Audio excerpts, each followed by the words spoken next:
all these service level things that I mentioned before, like accountability and predictability and these things, those are things that the organizations want and drive them towards a system, but they lose sight of what's most important.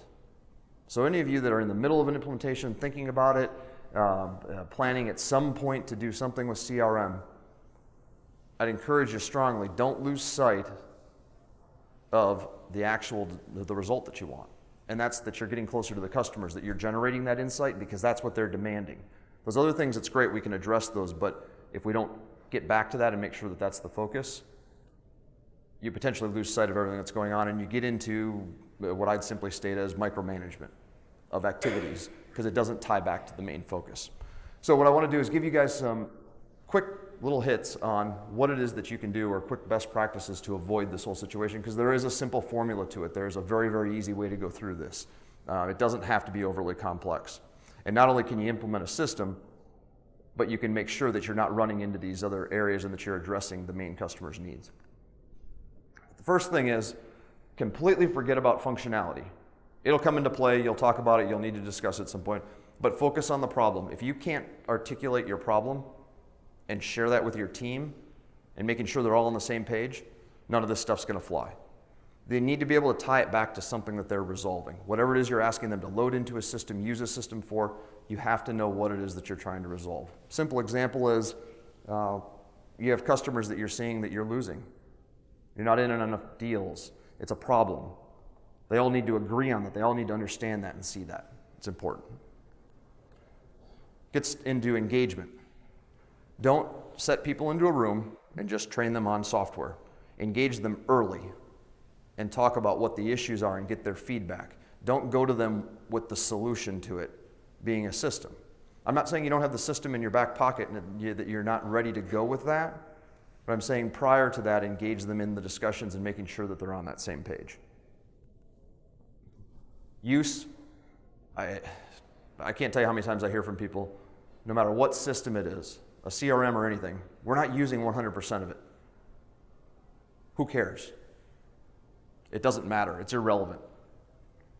Is what you're using impacting your business? Is it helping? Is it moving you forward? That's all that matters. If you're using 1% of whatever system you paid for and that's giving you a result that you want, then you're in a good spot.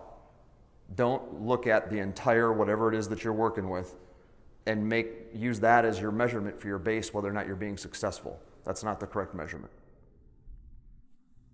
This is a really important one. If you're writing anything down, this is one to put down on paper. Don't focus on quantity, focus on quality. And I know this from all the ride-alongs and everybody that I've worked with, all the dealers for the last several years. There is a big issue with the quality of contact with customers. You want to gain efficiency? Do more during the contacts. Be more consistent with them. Focus on what it is that should be done. If you focus on sheer numbers, people will fudge the numbers. And what I mean by that is they'll put in faulty stuff to fulfill that. You want to look at the quality of it. You improve the quality of 1 or 2 contacts being made per week, and it will trickle into all the other contacts they're making. Going about it from a sheer measurement standpoint in the beginning is wrong. Once you get that quality up and you're where you want to be, you feel there's some consistency, then you can start to go after numbers. So a simple exercise that I've been throwing across a lot of dealers as of late is define what a sales call is. What does contact with a customer, not just from the sales department, but anyone. So think about the parts department, service department. Who is it, or whoever it is that's contacting the customer, what should they be talking to them about? What should they be identifying? What should they be looking for? What types of questions should they be asking? It's a lot tougher than you think. Even make it even tougher, try and do it in 2 or 3 sentences. You want to have a good, concise message that everybody gets on the same page with and understands? Get that across to them in a couple of sentences. It'll take you a day, maybe a half day if you're really good with a team of your leaders to come up with that. It's not easy. It's not easy. Talked about this one earlier. Don't focus on the historical side of things. Use the tool to look at what's next. If you look at what happened, you're always talking about the past, and you're usually looking at negative things. If you're looking at what's next, it's a positive discussion that helps move your people forward and helps improve their skill sets. You're making them better because you're talking about how do they do it better the next time. What do they do next time to improve on not only what was done last time, but what they should do to make that contact that much better.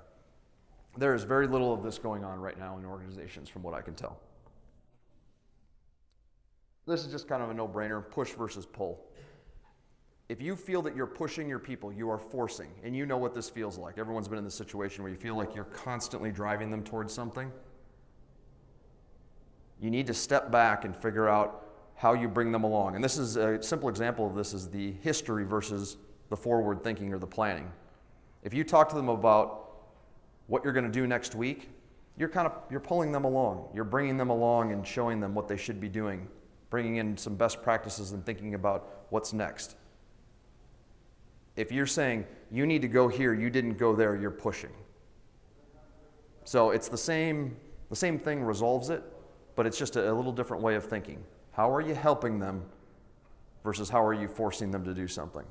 You certainly don't want to do that. You'll end up with the state that I talked about before where they're upset about it. They have a bad feeling about not only the system, the process, and the change that they're going through. So what are we doing to help with this? Not only from a system perspective, but from an implementation perspective. We have 2 books out. The first book, Trusted Expert Formation, we wrote last year and released it at JDUG. Very, very simple, short book. It focuses on a bunch of questions and best practices, pitfalls that we see people go through to come up with what you want to achieve. What's your vision? What's your foundation?